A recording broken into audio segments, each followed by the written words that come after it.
The Basset Hound's bone needs to be heavier than any breed that is of equal size. We found that he does offer what's called challenge certificates, or CCs, in the United Kingdom, which means that he really knows what he's doing when it comes to judging Basset Hounds.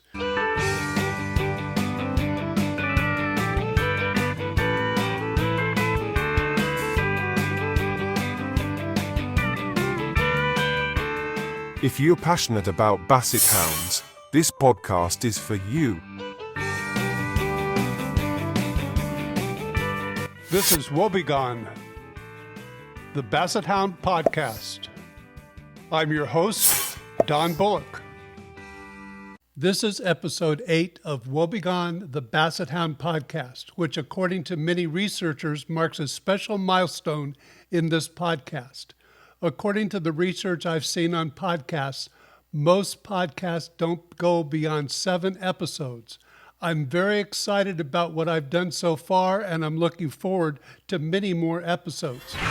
Each episode of WOEBGON, the Basset Hound podcast, is thoroughly researched and produced by me. Hopefully that's coming across in my presentation. I'm very proud of the research that I've done to present well-documented content regarding many aspects of our breed. I pledge to continue to present well-documented content as well as information from the many years of experience with Basset Hounds. Before I get further into this episode, I'd like to remind you that your input and questions are important. Now that this podcast has been established and is generating an audience, I'd like more input from you. What is it that you'd like me to talk about? Is there a topic that you'd like me to cover? Should I be going into more detail on specific topics? I'm open to your suggestions. If you're tired of hearing me talk, you can leave an audio questions or comments through our podcast section on our WOEBGONBassets.com website. Of course, you can also leave questions and comments by email if you wish. That link is also on our website, or you can just send them to me at donbullock@WOEBGONBassets.com. For those of you who watch the YouTube version, I've opened up comments there as well. I can't cover the content you're interested in without hearing from you. I also have some plans to introduce additional people to the podcast. Behind the scenes, I'm working on interviews with people using Zoom. While this is something I'd hoped to do earlier, both necessary equipment and experience with the process are necessary to make this a reality. Hopefully, all of that will be ready soon. In this episode, I'm telling the story of the foundation stud for our breeding program at WOEBGON Bassets. While a breeder is the owner of a female, Pam and I thought we'd start with a good stud first. I'll be covering the topic of heavy bone in the breed. This is an interesting area. As I've mentioned in previous episodes, it's an attribute of the breed that some breeders have trouble getting. This topic is also historically important, so I'll be exploring it from that aspect too. I'd like to remind everyone who's listening to the audio version of WOEBGON, the Basset Hound podcast, that show notes, including photos, will be found on our episode pages on our WOEBGONBassets.com website. Come here. How you doing? Good roll? Are you a good girl? Thank you for the kisses. You're such a good girl. Are you going to a puppy party tomorrow? Huh? Are you going to a puppy party tomorrow? Yeah. You got a bath? So you're ready to go to a puppy party, huh? Yeah, good girl. Good girl. Well, I'd taken a break, and when I did, Emmy decided that she had to come and see me, so that's what that was. She's such a wonderful girl. I just love her temperament. Well, I have to put in a brag here in this episode. I put these in partially because I think I'd like to share them, but it also shows to our credibility as Basset Hound owners and our history with the breed and how much I know about Basset Hounds. I think it's something that all of you would like to know anyway. For those of you that don't know about showing, there's a thing called the specialty shows, and these are shows that are just for a particular breed. Within Basset Hounds, we have quite a few different Basset Hound local clubs around the country, And then we have the National Club, and all of them have their own, what we call specialty shows, just for Basset Hounds. Winning at one of these shows can be very difficult because a lot of people come from far and wide to be able to show at a specialty show, because winning at a specialty show is a higher level than winning at just regular all breed show. Well, Emmy just got Best of Breed at the Basset Hound Club of Southern California show, and we're over the moon. We're excited about this win. The judge is a gentleman from the United Kingdom. We did not know Mr. Luxmore. We had no clue who he was. We didn't even know his credentials as to how well he judges Bassets. We found that he does offer what's called challenge certificates, or CCs, in the United Kingdom, which means that he really knows what he's doing when it comes to judging Basset Hounds. Well, he just loved Emmy. He thought Emmy was outstanding, and we're thrilled. I told him he was a breath of fresh air, because many times we have judges come over from the UK and they put up people they know, because that's part of what some judges do. He had no idea who we were. He had no idea most of the other people that were at the show, and he really did what we want judges to do. He actually judged the dogs. So Emmy is now Best of Breed for the Southern California Specialty Show. That gives her a sort of a title, an unofficial title of BISS. That means Best in Specialty Show. Well, special thanks to Mr. Simon Luxmore for this wonderful win. He actually told us a little later after the show and the next day why he put up Emmy, and we were thrilled with what he saw and what he thought about her. And that even made the win more special. And then to top the weekend off, we had a Judge Sunday who was from Australia. Mrs. Wendy Bosey loved Emmy as well. Now, she didn't get Best of Breed. That went to another girl. So Emmy got what's next best, which is Select Bitch. So that made for another wonderful win at a specialty show. And we're thrilled with that win as well.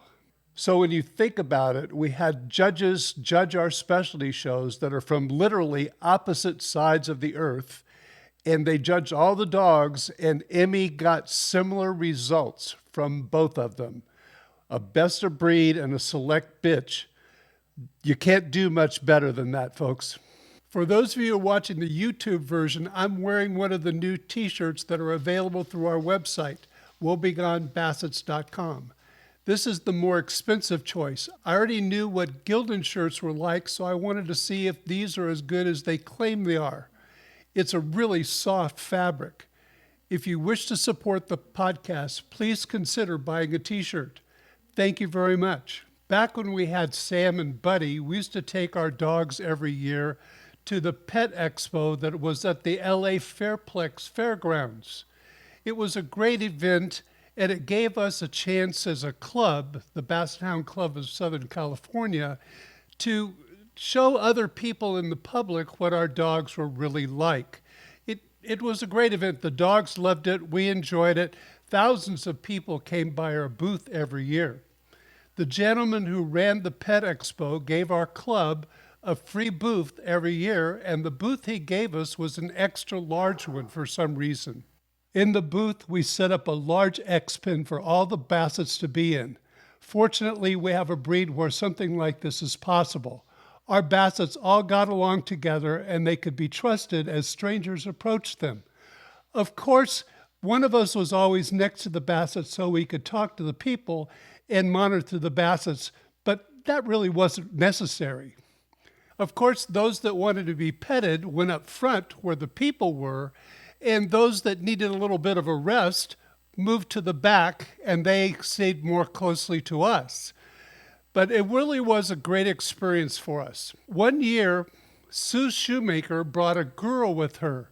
She was a beautiful girl that Sue had bred herself, and she'd sold to someone that lived in Montana. And we sort of looked at Sue and said, well, where did she come from? And Sue said, well, I just picked her up at LAX this morning. Ellie came to the Pet Expo and was put in with all these other Basset Hounds after being put in a crate, loaded on a cargo plane, flown from Montana to Los Angeles, unloaded from the cargo plane, picked up by Sue, put in her van, driven all the way across town, a considerable distance of travel, and especially if there was any traffic, and then brought into a building where there's thousands of people wandering around and other dogs, and put in a big X pen with a bunch of other dogs. She loved it. She thought it was wonderful. Now that's the kind of temperament I'd like to see in a Basset Hound. She didn't care where she was as long as people were around and there were friendly people and she was getting petted. She loved it. Pam and I loved Ellie. She was a beautiful girl. She was well-built, good structure, and of course the temperament was wonderful. Now I want to make it clear here that Ellie was a champion. Her owner in Montana had finished her at dog shows or up in that part of the country. So Ellie was a beautiful girl and she was an AKC champion. And we found out she was here in Southern California because the owner that lived in Montana wanted Sue to breed her. We sort of hinted at Sue that we were interested in a puppy out of Ellie, and she said she'd work on it. It wasn't long after that Sue gave us a call and said it was fine with Ellie's owner that we could have a male out of the litter because she and Ellie's owner only wanted girls. So Sue worked it out with the owner of the Ellie that we could have the first pick of the boys. Now that's real important to have the first pick in a litter, and we were really excited. Now time passed, of course.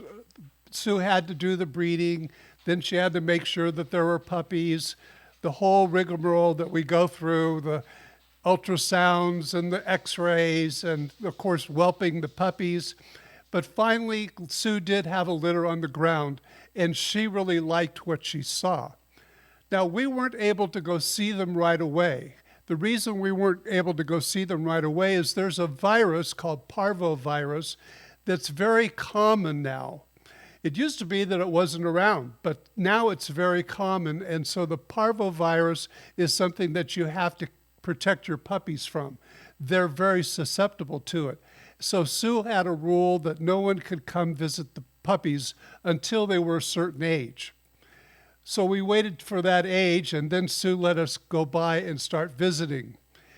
Now, even then, we had to dip our feet in bleach because that's how parvo is really spread. It's spread through the bottom of the feet.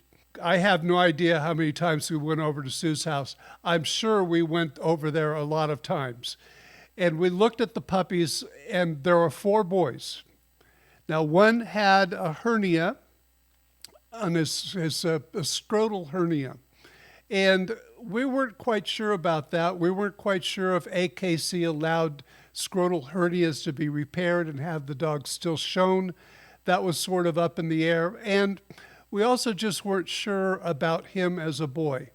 The other 3 were beautiful. They looked really good.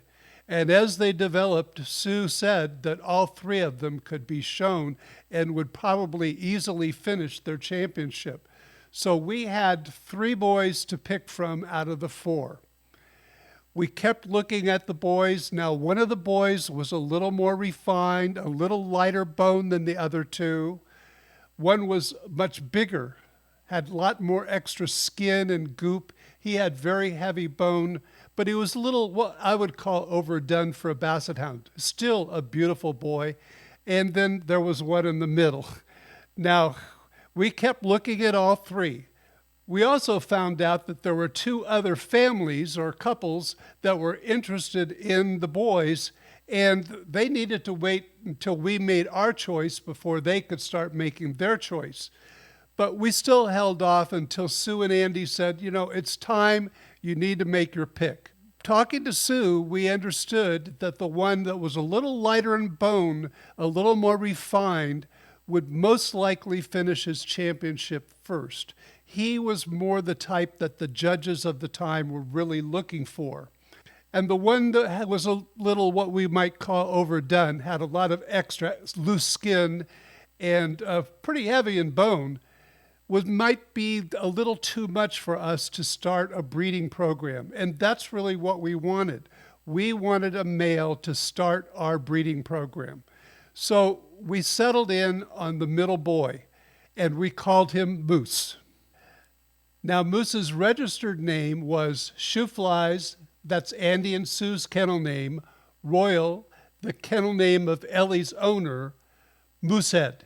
And that's the name of a beer, a common beer in Canada. We thought he'd sort of look like a moose. That was the idea. As we predicted, the moderate boy that his owner called Lindy finished first. He was a beautiful boy, and he would have made a good choice, but we again wanted a little bit more bone to start our breeding program. And Bailey was the name of the heavier boy. Unfortunately, he suffered the same fate that Sam did, so he couldn't be shown after his first few shows, which was unfortunate for the owners. But they understood, and actually they're still showing today. In fact, Lindy's owner is also showing as well. She became a breeder and has been breeding some beautiful Bassets over the years, and it all started back with Lindy and a girl that she'd bought from someone else. So all the three of us families, the three of us couples, are good friends. We still see each other at shows, and we hang out a lot together because we all selected 3 dogs from Sue's litter. Now, I won't go into a lot of details in showing Moose. He was a lot easier to show than Buddy was and did quite well until that very last point. Some people that have shown dogs know what that's like. You get all 14 points that you need, including the 2 majors, and you get down to the end, and that 1 point eludes you. I remember a show in Santa Barbara towards the end. We needed that 1 point to finish, and we could have gotten it at that show. But we were showing against another really nice boy named Bubba. And I remember Bubba went into the ring, and after he entered the ring, I followed. The judge never looked at Moose. He never looked at him at all. Moose moved around the ring, and the judge looked at Bubba. When we did our down and back in front of the judge was looking off at another ring. He was seeing what was happening over there. He honestly, and Pam noticed from outside the ring as well, he never looked at Moose. So of course, Bubba won. Showing Moose was a lot of fun, but that last point was a dilly. We ended up finishing him at a dog show up in Southern Oregon on the way home from my parents that year. So that's how Moose finished. I showed Moose with Sam one year as a brace at the Basset Hound Club of Southern California Specialty Show and a Basset Hound Club of America Regional that we had the next day. We won Best Brace both days. Now let me explain the significance of this. Historically, hunting packs were counted as couples. These couples weren't necessarily male and female. Any 2 dogs of the same breed were considered a couple for this purpose. A pack of 10 Basset Hounds then would be counted as 5 couple. Now, for those of you watching the video version, here's a couple of beautiful Basset Hounds by Arthur Wardle from 1893. In the foreground, I've circled in orange what's called a coupling collar. This was used to couple 2 Basset Hounds together. This is an illustration I've seen for many years, but didn't realize what the collar was for in the foreground. I just learned what it was from my friend Randy Fredrickson, who's a great Basset Hound historian. Part of the reasoning for this was sometimes dogs like Bassets were hunted in pairs called braces. We still do this today in our field trial competitions. Showing braces at dog shows resulted from this practice. The idea is to have 2 similarly looking dogs shown together. As with the competition with Moose and Sam, the winner of the competition is called Best Brace. In case you're wondering, 2 braces are sometimes shown together, and they're called teams. Over the years that I showed Moose, he had many best-of-breed wins. I really enjoyed showing him. He was a lot of fun to show. Another competition that we sometimes have at shows, especially specialty shows, is stud dog. For stud dog competition, a breeder chooses at least 2 puppies sired by their male. In 2004, at the Basset Hound Club of Southern California Specialty Show, we entered Moose in the stud dog class both days. The photo I'm including shows Sue Shoemaker with Moose on a ramp and 4 of his champion offspring in front of him. They're left to right, Winston, Moxie, Pretty Face, and Joy. They're on the ground in front of Moose. It's considered an honor for a breeder to win stud dog class at a specialty show. After Moose finished his championship, we decided to consider getting a girl to breed to him, and so we started to look. At about the same time, a breeder decided to use Moose as a stud for one of her litters. So we hope possibly to get a girl out of that litter, which would have been great too. But those are stories for a different podcast. I'm sure some of you are wondering why we wanted to become breeders. While getting some wonderful Bassets from breeders was possible, we discovered it was very hard to control what we got and from whom we got it and when we got them. By starting our own breeding program, we would have much more control. No, our goal was not to make money, as many in the general public believe. According to research conducted by the AKC, the vast majority of breeders who show don't make money. Most actually lose money on the litters in addition to all the costs for showing. I can assure you that Pam and I never made more money on a litter than what we spent in having them.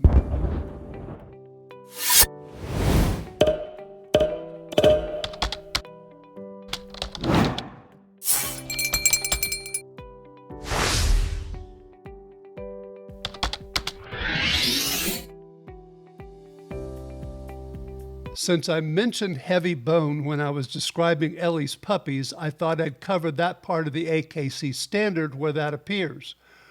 While discussing that topic, I'll have to go back in time, so we'll be including some history of the breed as well. The AKC standard for Basset Hound starts out with a section called General Appearance. According to the AKC Guidelines for Writing Standards, general appearance is the most important paragraph in the standard in the sense that it should spell out what the breed's most important qualities are. The general appearance section should describe the breed's purpose and emphasize those qualities that are crucial for fulfilling its function. In a sense, everything in the standard should relate to the function and form of the breed.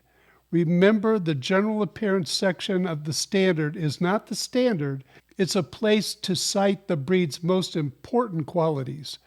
These features would then be fully described under the appropriate heading in the body of the standard. Keeping this in mind, the general appearance section of the AKC Standard for Basset Hound states, quote, "The Basset Hound possesses in marked degree those characteristics which equip it to admirably follow a trail over and through difficult terrain.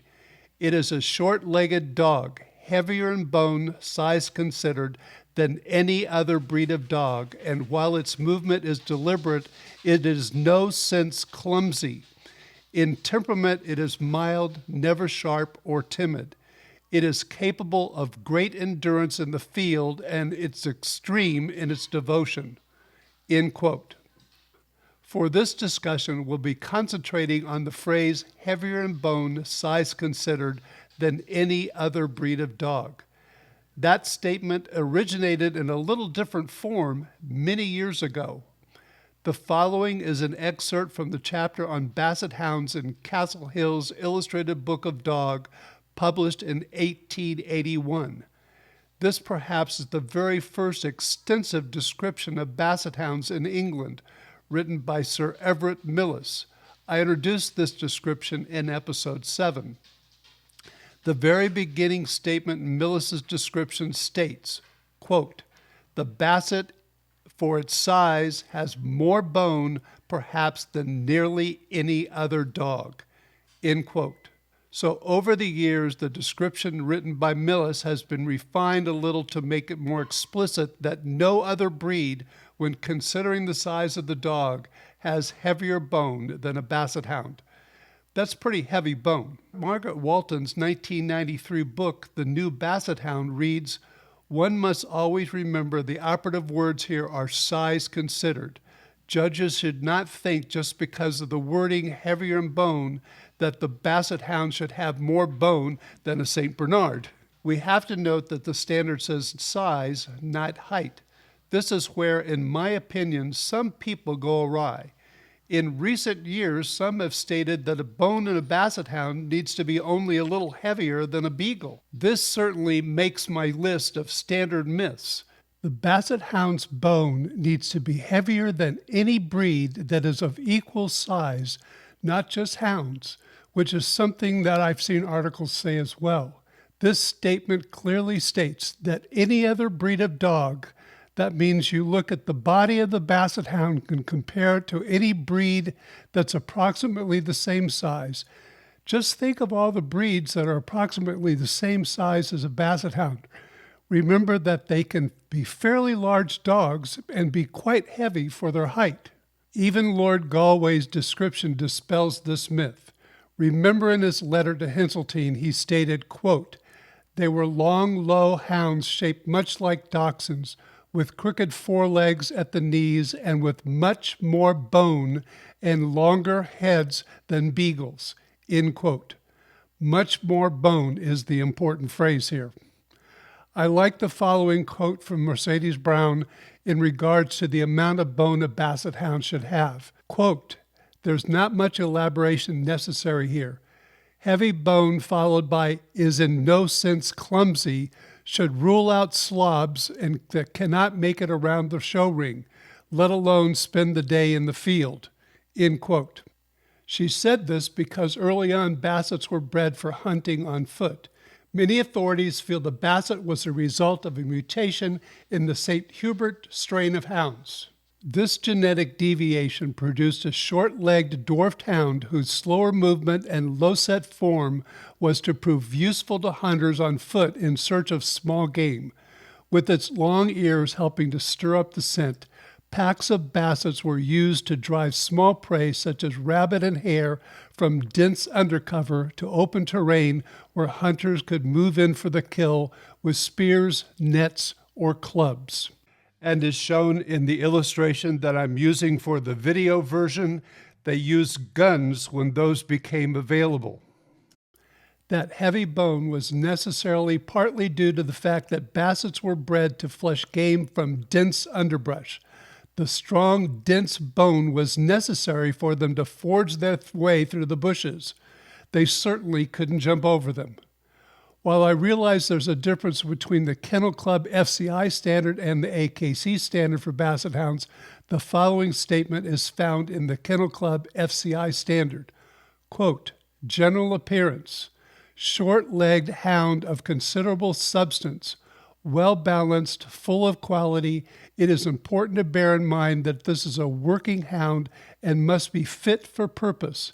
Therefore should be strong, active, and capable of great endurance in the field." End quote.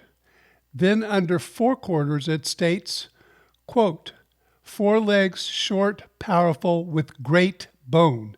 End quote. Obviously, the Kennel Club FCI standard, though it doesn't give a comparison of bone like the AKC standard, great bone leaves no doubt that the bone is important in a Basset Hound. The author of the book British Dogs, Their Points, Selection, and Show Preparation, Chapter 22 on the Basset Hound, published in 1903, states, quote, "I hope that in breeding Bassets for hunting purposes, owners will not neglect the heavy and somewhat ungainly appearance that they should have, and gradually get them higher in leg and lighter in bone and body. By doing so, they may increase the speed, but they will lose the endurance, and they will in time be nothing better than deformed beagles. I've already noticed this tendency in this direction in packs. If Bassets are not fast enough for a man, let him by all means keep Beagles instead. You cannot expect a Clydesdale to go as fast as a Thoroughbred, nor would you think of breeding them to do so.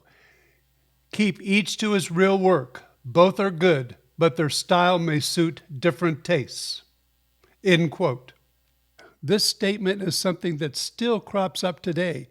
It also alludes to an actual historical split in thinking as to what the breed should be. While some Basset Hound experts today won't agree, the sentiment from this quote eventually led to a major split between those who hunted and those who showed their Basset Hounds. That doesn't mean that the Basset Hounds that show can't hunt or do well in the field. It does mean that many of the hunting Bassets today don't come close to the breed standard, and some are totally different breeds. They will all be topics for future podcasts, along with how Bassets that were solely bred for hunting differ from the standards of our breed. In episode 7, when I mentioned Sir Everett Millis and the Basset model that he was showing in England, I said I was getting ahead of myself. I'd like to explain where model came from and how he ended up in England. It's also the beginning of our breed as we know it today, so it's very important. While in France, Millis decided to attend a dog show at the Jardin d'Acclimation in order to see some French dachshunds and compare them to his own. The show was benched. That means the dogs were on display on benches for the whole show during the entire period of time when they weren't taking potty breaks or in the show ring. The concept behind having dogs placed on benches was to put them on display for the public to see. Until fairly recently, almost all dog shows were benched, and a few still are today. If you've ever watched the Westminster Kennel Club show from New York on TV, it's still a benched dog show. When I was there with a couple of our Bassets, they had to be on display the whole day while we were there, except when they were taking potty breaks or they were in the show ring. We had hundreds of people stop by to see them. Exhibitors are actually fined if their dogs aren't on display. Benching is more common now in Europe, though, than it is in the United States. Since the dogs were constantly on display, Millis could easily see all of the dogs that were entered in the show. Next to the dachshunds he was looking at, Millis noticed a few Basset Artisan Normands, which he caught his attention. These dogs were much bigger than dachshunds. Quote from Millis, "With black and white bodies and rich tan heads, more beautiful than dachs, with soft, dreamy eyes." End quote. Sir Everett Millis wrote that 10 years later in an article in the April 1884 Kennel Review. He immediately decided that he had to have one. The two dogs that especially impressed Everett Millis were named Fino de Paris and Model. They were litter brothers from the kennel Count de Cortelou de Cantelou. Millis chose Model and, in his words, quote, was lucky enough to be able to purchase him, end quote. Fino de Paris was later obtained by another Englishman, Mr. George Cruel, who I mentioned in episode 7. More will be said about him in future episodes.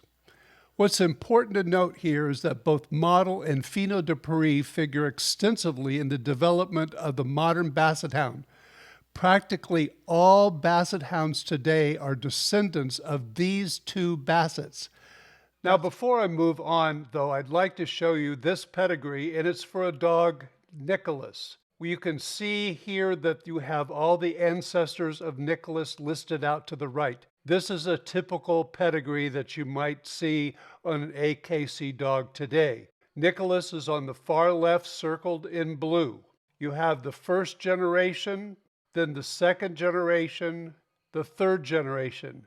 Then when we get to the fourth generation, you'll notice that Fino de Paris is listed 4 times as a sire in this generation. Then when we go to the 5th generation, he's listed twice as a sire. In the 6th generation, he's listed 5 times. He's the sire of every single litter in this generation of the pedigree.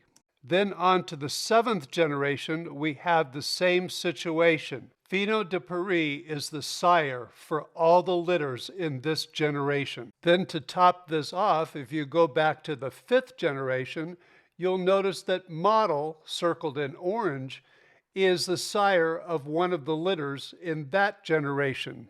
This pedigree shows the extent to which Fino de Paris was used in many of those early litters. This particular pedigree is a great example of those early pedigrees, and you can see how they got in trouble with inbreeding later on in our breed. According to George Johnston's book, quote, "As it has been clearly shown, the bulk of Britain's Bassets were very much inbred to Fino de Paris." That's a subject for a future podcast, of course. For those of you who are at all interested in the history and development of our breed, I'd highly recommend the book, The Basset Hound by George Johnston. Unfortunately, it's out of print, but you can find it through the internet. There's many booksellers on the internet that sell copies. I got my copy from a breeder, Jacqueline Bear, in Switzerland. She knew I was interested in the history of the breed, so she sent me a copy of George Johnston's book. For those of you watching the video version of this podcast, you might have noticed I have a bunch of Post-its in my book. Those mark areas that I need to go back and research more for future episodes of this podcast. First of all, for those of you watching the video version, no, your eyes aren't deceiving you. I'm wearing a different shirt. Today, actually, I'm recording this on St. Patrick's Day. Pam and I have a dog show to go to today, and so I'm wearing a Kelly green shirt in honor of St. Patrick's Day, something we sort of do in the United States for those of you that live in other countries.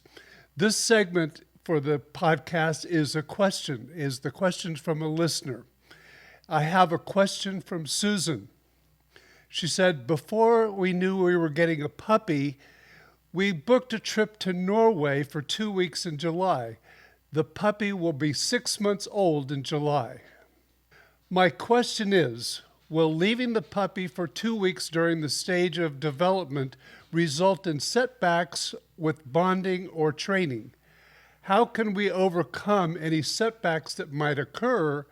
What is the best situation for puppy sitting? Well, first of all, Susan, I sure hope you and your husband enjoy the trip. And you need to just relax while you're there and enjoy the whole time and don't worry about the puppy. Congratulations on your new puppy, by the way. I'm very familiar with the breeder that you're getting the puppy from, and I know that she breeds really nice Basset Hounds. I'd like to answer your last part of your question first.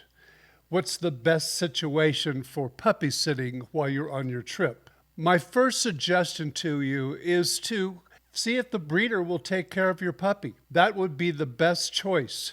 The puppy is already familiar with the breeder knows what to do and how to continue any potty training or any other things that are going on with the puppy. The puppy will also have litter mates that the breeder has kept from the litter around to play with. It would be the best case scenario for you to have because the breeder knows the puppy and what the puppy needs. That might not be possible. Some breeders may not want to do that these days.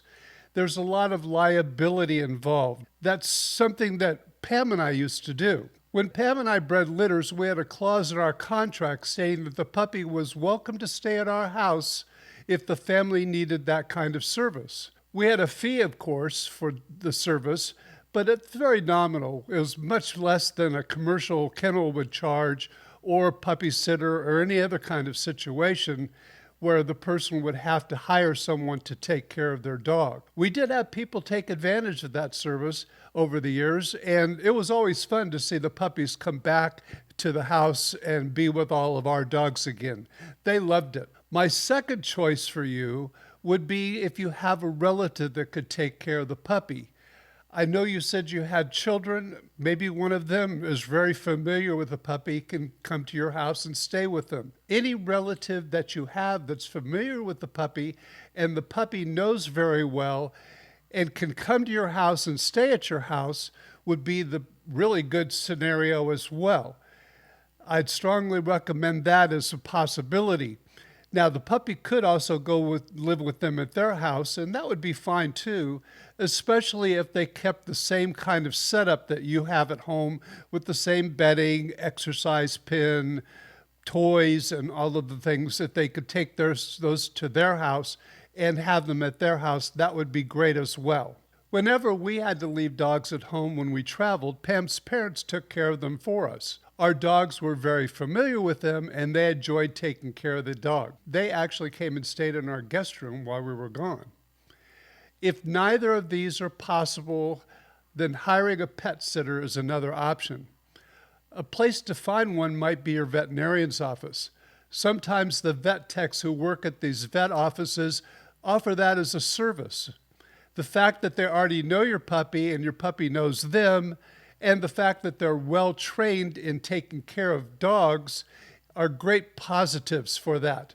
They also have access to emergency veterinarian care if necessary. Speaking of emergency care, no matter which choice you make, you need to make sure that you sign a document granting whoever takes care of your puppy permission to seek out emergency veterinary care when necessary. As for your first question, will leaving the puppy lead to setbacks in bonding and training?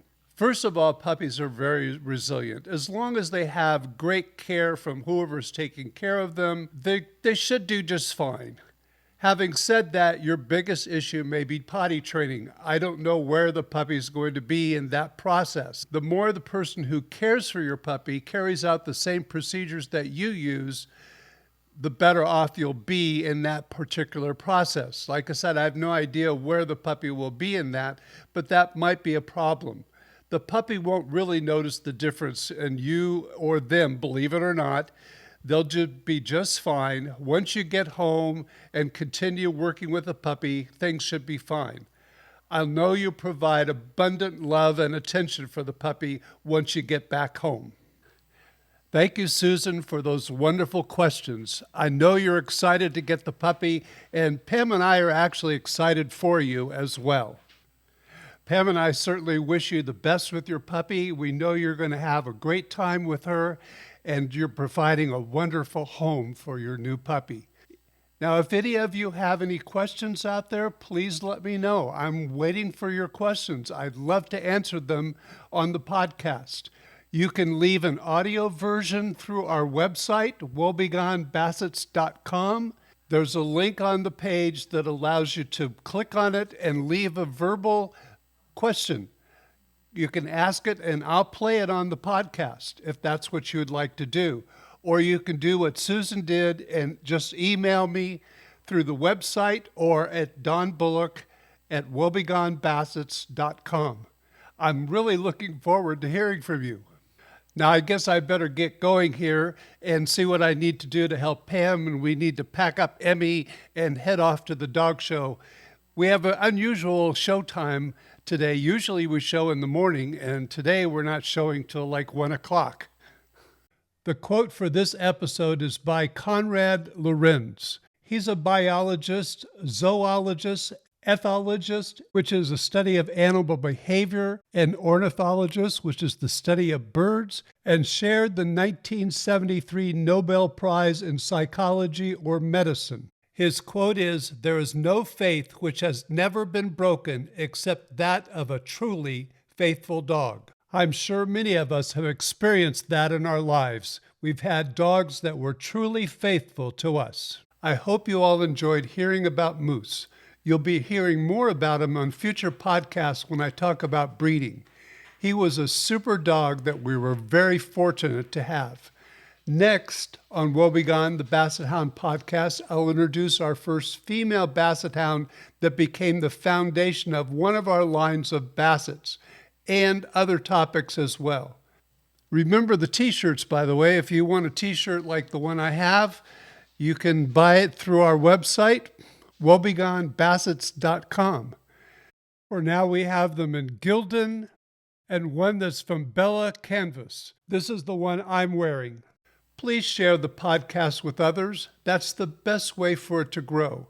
Remember, I'm waiting for your comments and questions as well. Special thanks to Susan for the question for this podcast episode. I want to include things that you want on the podcast, so I need to hear from you. And thank you all very much for listening. WOEBGON the Basset Hound podcast is published in visual form on YouTube the first Monday of every month. A full-length audio version of each episode is published 1 week later wherever you listen to podcasts. Check out our WOEBGON Basset's website for show notes including photos from every episode. You can also find links to the podcast plus information on Don and his wife Pam plus their Basset Hounds. WOEBGON the Basset Hound podcast is produced, researched and hosted by Don Bullock. The music is Do Your Ears Hang Low played by Nasrality from the Philippines. It's available royalty-free on Pixabay. Please give this podcast a thumbs up on YouTube and a high rating wherever you listen to podcasts.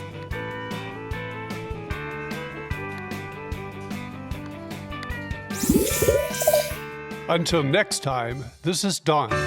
Thank you very much for listening.